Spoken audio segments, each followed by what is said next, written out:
बाबा जी की प्यारी साध संगत जी, सभी को प्यार भरी राधा स्वामी जी, साध संगत जी। आज की हमारी साखी का विषय है कि अगर हम अपने संत सतगुरु से, अपने मुर्शिद से नाम दान ले लेते हैं और उसके बाद हम मांस खाना और शराब पीना शुरू कर देते हैं और अपने गुरु के हुक्म का उल्लंघन करना शुरू कर देते हैं, उनके बारे में नहीं रहते, तो ऐसे जीवों की क्या हालत होती है, क्या दुर्दशा होती है। इस साखी में आज हम सुनेंगे। साध संगत जी एक सत्संगी परिवार था, जिन्हें एक पूर्ण संत महात्मा से नाम की बख्शिश हुई थी और उन्हें एक पूर्ण संत महात्मा की शरण मिली हुई थी। लेकिन उस परिवार में जो उस बीवी का पति था, उसने नाम लेने के बाद शराब का सेवन करना शुरू कर दिया।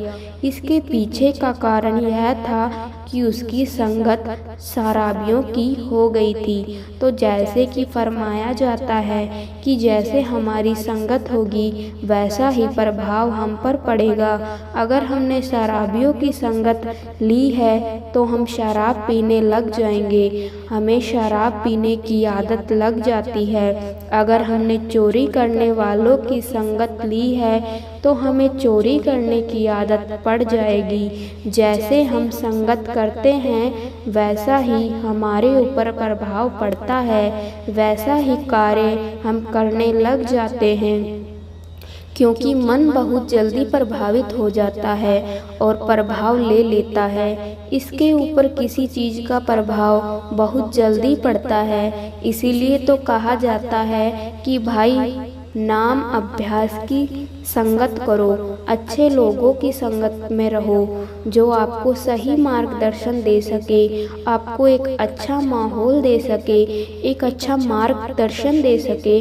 क्योंकि मन पर पड़ने वाले प्रभाव ही हमारे कर्मों में तब्दील हो जाते हैं। इसीलिए तो अक्सर फरमाया जाता है कि हमें अच्छा देखना चाहिए, अच्छा ही सुनना चाहिए और मन के ऊपर किसी तरह का गलत प्रभाव नहीं पड़ने देना चाहिए, क्योंकि मन हमारा बहुत ही चंचल है। अगर हमारे मन के ऊपर तरह तरह के प्रभाव पड़े हुए हैं तो उससे हमारी भजन बंदगी में भी मुश्किलें आएगी। इसीलिए कहा जाता है कि हमें संतों की संगत में रहना चाहिए, उनकी संगत की सेवा करनी चाहिए, ताकि हमारा मन मालिक की तरफ लग सके, मालिक की भजन बंदगी की तरफ लग सके। तो साध संगत जी ऐसे ही उस परिवार में जो बीवी थी, उनकी भजन बंदगी बहुत थी। वह तो जैसे बताया जाता था वैसे ही मालिक के बांधे में रहकर मालिक की भजन बंदगी करती थी और उन दोनों को इकट्ठे नाम दान मिला था। लेकिन उनका जो पति था उसने शराब का सेवन करना शुरू कर दिया, जिससे कि वह परेशान रहने लगी। क्योंकि संगत जी अगर कोई जीव नाम लेने के बाद ऐसी चीज़ों का सेवन करना शुरू कर दे तो उसे इसका 2 गुना हिसाब देना पड़ता है। क्योंकि जैसे कि फरमाया जाता है कि एक तो वह जीव हैं जिन्हें मालिक की कोई खबर नहीं, मालिक के नाम की कोई खबर नहीं, और वह ऐसी चीज़ों का सेवन करते हैं। उन्हें तो माफ़ी मिल भी सकती है क्योंकि उन्हें मालिक के नाम की कोई खबर ही नहीं और ना ही उन्हें नाम मिला हुआ है। और जिन्हें नाम मिला हुआ है, जिन्हें सब कुछ पता है कि हमें इसका हिसाब देना पड़ेगा, और अगर हम जीव ऐसी चीज़ों का सेवन करते हैं तो उन्हें 2 गुना हिसाब देना पड़ता है और अपने गुरु की मार को भी झेलना पड़ता है। क्योंकि जो पूर्ण संत सतगुरु होता है उसने हमारी जिम्मेदारी ली होती है, जिससे वह नाम की बख्शिश करते हैं, उनकी जिम्मेदारी ले लेते हैं। उन्हें सचखंड पहुँचाना उनकी जिम्मेदारी हो जाती है। और अगर ऐसे जीव गलत कार्यों में लग जाते हैं, मांस और शराब का सेवन करना शुरू कर देते हैं, तो उन्हें गुरु की मार भी झेलनी पड़ती है और उसका 2 गुना हिस्सा भी देना पड़ता है। क्योंकि गुरु की जिम्मेदारी होती है कि वह हमें एक सही मार्गदर्शन देता रहे। संत महात्माओं ने तो यहाँ तक फरमाया है कि अगर शिष्य ऐसे गलत कार्य में लग जाता है, फिर से माया की मीठी नींद में सो जाता है, तो गुरु का हक बनता है कि उसके सिर पर डंडा मारे और उसे उठाए और उसे गलत रास्ते पर जाने से रोके। क्योंकि जिनकी जिम्मेदारी एक पूर्ण संत सतगुरु लेता है, उसे सही मार्ग पर लाना उनकी जिम्मेदारी है। यह सब देखकर गुरु को भी दुख होता है कि मेरा जीव किस तरफ लग गया, यह क्या करने लग गया। और बहुत सारे सत्संगियों से यह सुनने को मिला है कि जो जीव ऐसी चीज़ों का सेवन करते हैं, गुरु उन्हें पहले उनके सपनों में आकर उन्हें समझाने की कोशिश करता है कि भाई सुधर जा, लेकिन अगर जीव फिर भी ना माने तो उसे दंड भी मिलता है। तो ऐसे ही साध संगत जी जब भी उस सत्संगी परिवार की बीवी अपने गुरु के पास जाती, तो अक्सर उनके पास जाकर अरदास करती कि मेरे पति को बख्श लो, उनकी संभाल करो, वह गलत रास्ते पर चले गए हैं। तो यह बात सुनकर वह अक्सर कह देते कि कोई बात नहीं, मालिक सब देख रहा है। तो उन्होंने बहुत समझाने की कोशिश की, लेकिन वह नहीं माना। उसकी यह आदत और बढ़ती गई, जिसकी वजह से मोहल्ले वाले भी परेशान रहने लगे। इसी बात को लेकर वह भी और परेशान हो गई और चिंता में पड़ गई कि लोग क्या कहेंगे। एक तरफ तो हमने एक पूर्ण संत सतगुरु की शरण ली हुई है और मेरे पति ऐसे कार्य करते हैं, तो वह फिर अपने सतगुरु के पास जाकर उनसे अरदास करने लगी कि उनको एक सही मार्गदर्शन दे, उन्हें इस गलत रास्ते पर जाने से रोके।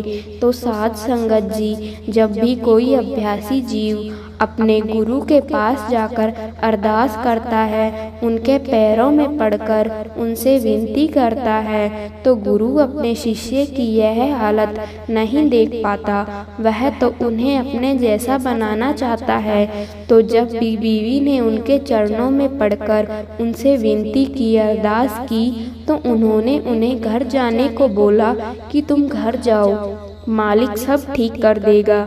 और जब वह घर गई और घर जाकर नाम की कमाई करने लगी, और वह भी पूरी रात भजन से सिमरन पर बैठी रही। अगले ही दिन जब सुबह हुई, तो उसके पति ने सुबह ही शराब का सेवन करना शुरू कर दिया। क्योंकि साध संगत जी यह आदत इतनी बुरी है कि जिससे ऐसी आदत पड़ जाती है, वह सुबह सुबह ही ऐसी चीज़ों का सेवन करना शुरू कर देता है। तो उसने भी ऐसा ही किया और उसके बाद उसका पति किसी कारणवश शहर में चला गया। उसके कुछ देर बाद उसकी पत्नी को उसकी पार्टी डेड हाउस वालों ने बताया कि आपके पति का एक्सीडेंट हो गया है। वह भागकर हॉस्पिटल पहुंची। वहां जाकर देखा कि उनकी दोनों टांगें टूट गई। यह देखकर वह रोने लग गई और उसने डॉक्टरों को सभी बात बताई। और जब उन्हें होश आया तो डॉक्टर ने उन्हें सख्ती से कहा कि अब से आप शराब का सेवन नहीं कर सकते। अगर आपने ऐसा किया तो उसके जिम्मेदार आप खुद होंगे। यह बात सुनकर वह बीवी का पति भी वहीं रोने लग गया, क्योंकि उसे तब समझ आ गया कि यह सब मेरी यह बुरी आदत की वजह से ही हुआ है। मुझे मेरी पत्नी ने कितना समझाने की कोशिश की और सतगुरु ने भी मुझे बहुत समझाने की कोशिश की, लेकिन मैं नहीं माना। और अब मेरी ऐसी हालत हो गई कि मैं चल भी नहीं सकता। इस हालत का केवल मैं ही जिम्मेदार हूँ। मेरे मालिक ने जो भी किया है मेरे साथ ठीक ही किया है, क्योंकि ऐसे मैंने हटना भी नहीं था। मेरी आदत छूट ही नहीं पा रही थी। अब मेरे मालिक ने मुझे बिस्तर पर बिठा दिया है ताकि मैं उसके नाम की कमाई कर सकूं, उसकी भजन बंदगी कर सकूं। तो संगत जी ऐसा उच्च सत्संगी जीव के साथ हुआ। तो सत्संग की इस साखी से हमें यही सीख मिलती है कि हमें अपने गुरु के हुक्म में रहकर भजन बंदगी करनी चाहिए और उनके हुक्म में रहना है। अगर हम ऐसा नहीं करते और गलत कार्यों में लग जाते हैं तो हमें बहुत ही भयंकर नतीजा भुगतना पड़ सकता है, क्योंकि उन्हें हमारी जिम्मेदारी ली है। और अगर हम ऐसे गलत कार्य करते हैं तो हमें दंड निश्चित मिलेगा। अगर हम उनके समझाने से नहीं समझते, अगर हम उनके प्यार की भाषा नहीं समझते तो उन्हें दूसरे तरीके से भी समझाना आता है। मत भूलिए, अपने गुरु के हुक्म को तो हमें उनके हुक्म की पालना करनी है, उनके बांधे में रहना है और उनकी खुशी प्राप्त करनी है। तो साध संगत जी, इस साखी से बस यही प्रेरणा हमें मिलती है कि हमें कभी भी अपने गुरु के हुक्म को नहीं टालना चाहिए। और अगर नाम दान लेकर हम ऐसे बुरे कार्य करना शुरू कर देते हैं तो हमारी हालत भी एक दिन ऐसी ही हो जाएगी। एक हुक्म है नानक के घर, केवल नाम, वहाँ पर सिर्फ नाम की कमाई पूछी जाएगी, शब्द की कमाई पूछी जाएगी। बाबा जी हमें बार बार वार्निंग देते हैं कि भाई नाम की कमाई करो, शब्द की कमाई करो। बिना शब्द के इस भव सागर से पार नहीं हुआ जा सकता, नहीं हो सकता। और आज की इस साखी को हम यहाँ पर समाप्त करते हैं। ऐसी ही रूहानियत भरी साखी सुनने के लिए आप चैनल को सब्सक्राइब जरूर कर दीजिएगा और नोटिफिकेशन दबाना ना भूलिए और डेली नई साखी सुनिए जी। हम आपसे अब इजाज़त लेते हैं। सभी को प्यार भरी राधा स्वामी जी।